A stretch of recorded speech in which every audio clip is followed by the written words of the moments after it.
Chad, you might know Tom Hardy from his famous roles in playing Bane, Bronson, his famous role in The Warrior, and several other action movies where he's played to play the stereotypical badass who's just rough, rugged, mean, and is always looking to scrap. But is his acting and portrayal on the silver screen accurate to his real life? We're going to find out. Tom Hardy is a Jiu Jitsu practitioner. He's a purple belt. He's very competition experienced as well, as several of his competition footage has been viewed online, and we can look at it and dissect it today. I think I can dismantle Tom Hardy in a jiu-jitsu match, and we're going to look at some of his competition footage and his other footage Oh to explain yeah. why I would beat Tom Hardy in a jiu-jitsu match easily. Let's get into it. Let's cover the ground rules of this match. Tom Hardy practices gi and no gi jiu-jitsu. I myself prefer no gi, so obviously this will be a no gi match. Tom Hardy is a purple belt. I am a blue belt. That does not matter. I think my no gi prowess will surpass Tom Hardy. Tom Hardy is 46 years old. I am a scrappy 25-year-old. Age is on my side, and I think that I could use this to have better stamina, to have better speed, and better loose joints during this jiu-jitsu match against Tom Hardy. He kind of moves like a 46-year-old man. However, I wouldn't doubt it if he was on some type of testosterone replacement therapy. And this could prove to be a challenge, as it could make his strength much greater than mine. But I don't know. We'll have to see. We'll have to roll with him to find out. Tom Hardy stands at about 5'9", and various interviews he says he's bulked up to 185, but probably more than likely walks around 170.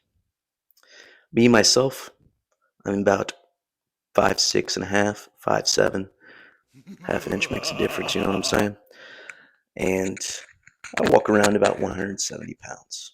So there's really not much of a weight discrepancy, but there is a slight height discrepancy. Not too much for it to matter, though.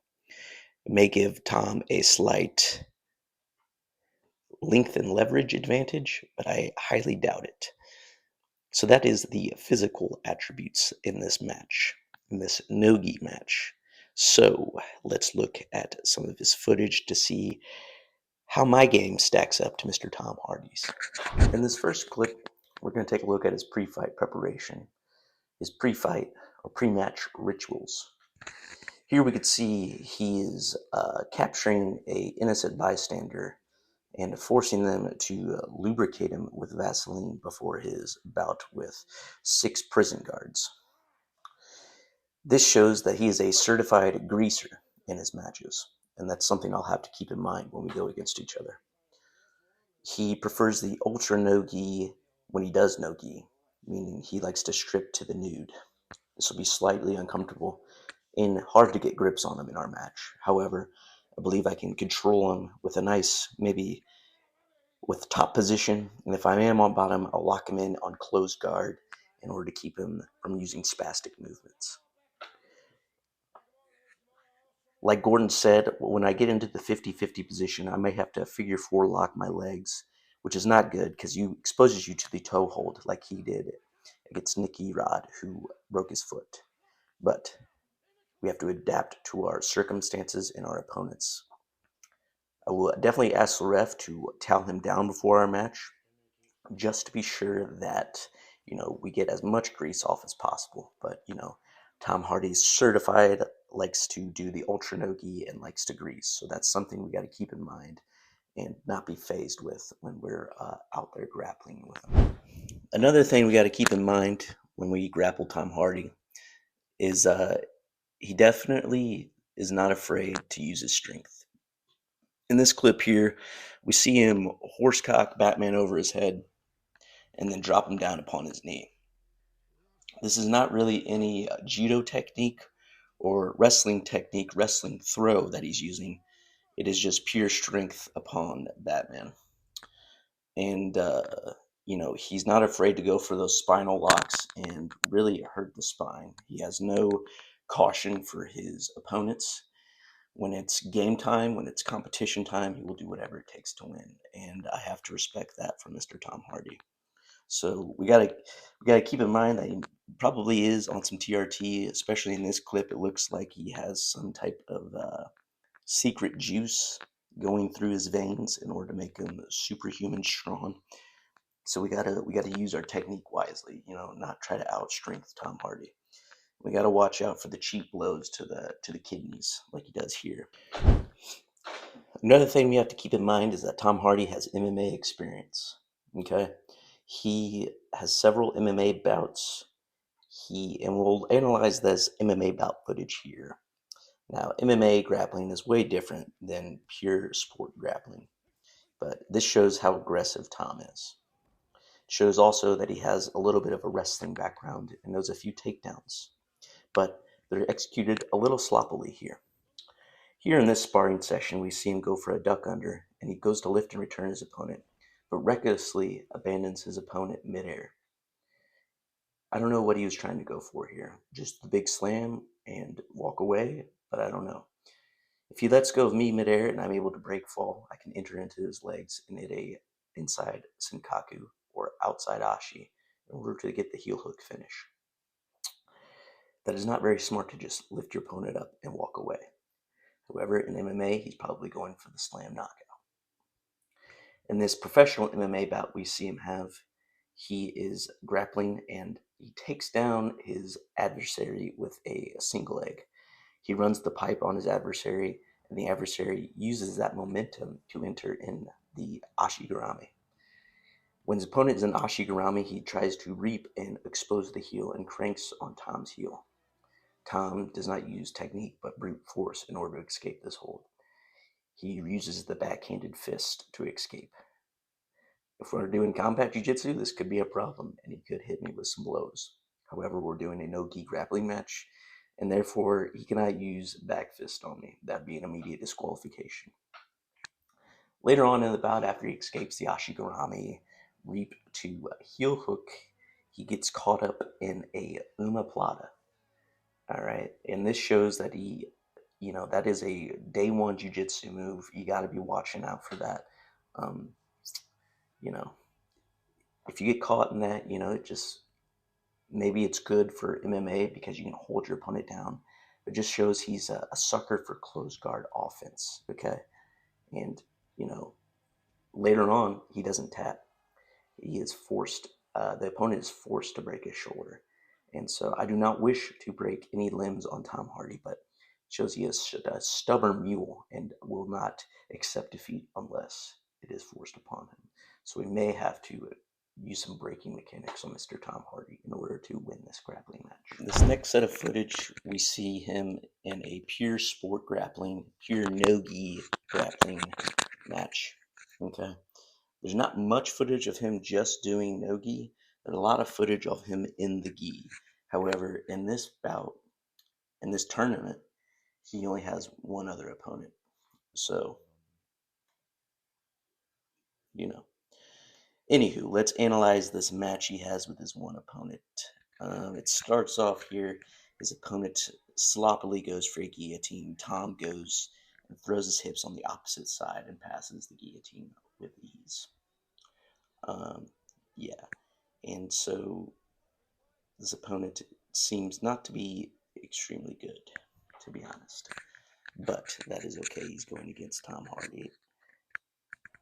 Tom takes his back somewhat sloppily and falls off to the side and gets a triangle and kind of just horses this triangle upon this poor fellow.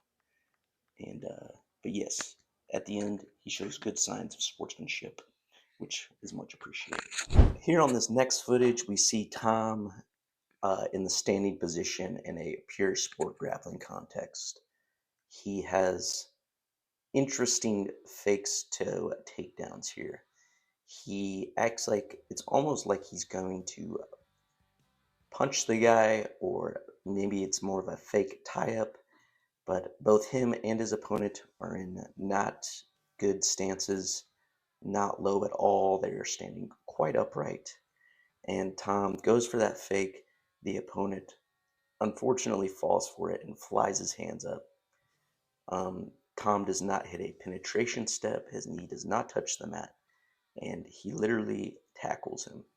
Hits a no knee step double leg. I will say that he does get some style points here with some airborne time with the man. Lands right into side control, goes for an arm lock, misses it. And then this next part, we see some of his wrestling defense. This opponent tries to hit a double leg on him. Tom sprawls him out several times and hits the go behind. I will say, I will not be hitting straight on shots like that on Mr. Tom Hardy. I'll be using great setups. I will be using my wrestling background of 22 years or 21 years to set up great takedowns and not get into guillotine submissions when I'm in my takedown. I will use much better setups than a fake punch to the face than that, and I will use legitimate fakes and use heavy snap downs, active lead hand in order to get Tom to the ground and gain top position.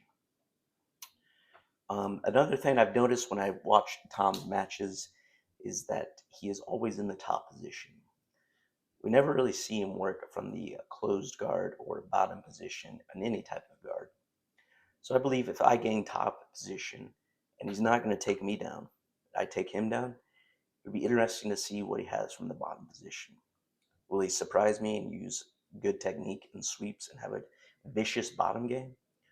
Or will he crumble as he's used to being the top player? I think the latter will happen. Another thing we must keep in mind before our bout with Mr. Tom Hardy is that he has had the privilege of training with some Jiu Jitsu greats over the past couple of years. He's had the opportunity to train with Heath Pedigo and the Pedigo submission fighting team, and he's also had the opportunity to be able to roll around with Mikey Musumeci, a Jiu Jitsu great of our time. I have not had the opportunity to roll around with such great jiu-jitsu practitioners. However, it does not look like he spent a significant period of time with these grapplers, just a one-off day or a seminar with these elite grapplers. I don't know his training schedule, but that is more important than getting a one day with a high-level competitor. Maybe he trains 6 days a week and he's able to implement these techniques that they showed him, but I highly doubt it. Tom is a busy man with his acting, and he must be on set for filming for quite some time. And I also believe this will help me with my preparation for him. I do not have to be on the set of a film. I work a job that allows me to go to jiu-jitsu at night, and I'm able to train 5 to 6 times a week. And I believe this consistent training schedule will give me a advantage on Tom Hardy. I will respect the fact that he's had this opportunity to gain knowledge from some of the best, but it will not faze me, and I will stick to my game plan of being able to take Tom down and secure top position. I see it going as I take Tom down with a single leg takedown. He tries to get his half guard game going because he looks like a half guard player. But I shut that down as I stand up and I work on my Toriando passing, and I enter the north-south position, my bread and butter. From there, Tom will either turtle and I'll take his back for the rear naked choke submission, or he'll stay on bottom where I'll either get the Kimura or I will get a north-south choke. Either way, I see this match going in a finish, and it'll be not an easy match, a hard-fought match, but a good one